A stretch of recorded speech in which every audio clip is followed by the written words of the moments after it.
Mapagpalang araw po sa atin lahat and welcome po to our 365 Daily Devotion.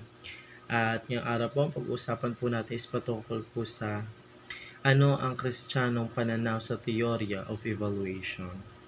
So, ngayon po is patungkol po to sa Darwinian evolution po. So, ang sabi po dito po sa concept po natin patungkol po sa Darwinian evolution po. The general theory of evaluation, see also macroevaluation, named after Charles Darwin, the British naturalist who expanded this theory in 1959 in his Origin of Species by means of natural selection.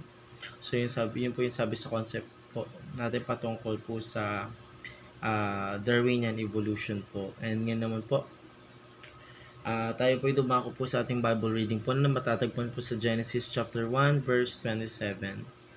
Ito po ang sabi po sa English po. So God created mankind in His own image. In the image of God,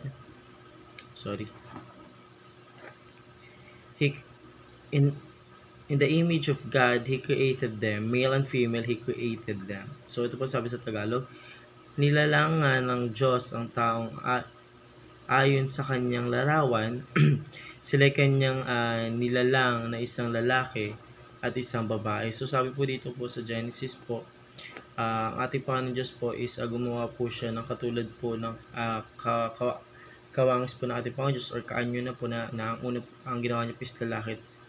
Ang lalaki at babae po.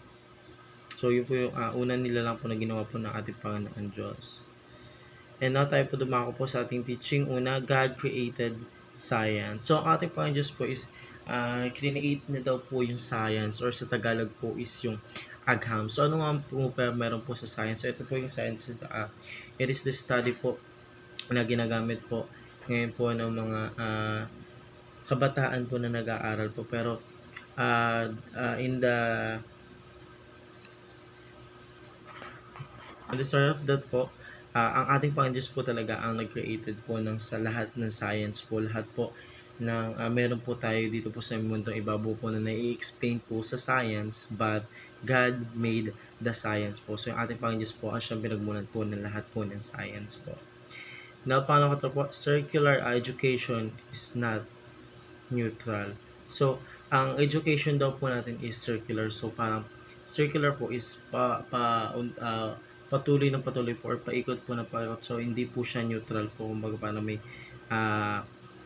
stop na dito. So, circular po siya. Umiikot po yung education po na meron po tayo sa mundo. Kasi by generation po, meron po tayong education. So, habang tayo po tumatanda po ngayon, meron din po mga uusbong na bago. Then, sila po yung makakaranas po ng education. So, education din also po is created po of our God po. So, paano ko po? Christian must engage in science. So, ang mga Kristiyano daw po dapat mas nag-engage po sila pagdating po sa science. Kasi yun po yung sabi po dito po sa ating teaching po. So, Christian must engage in science.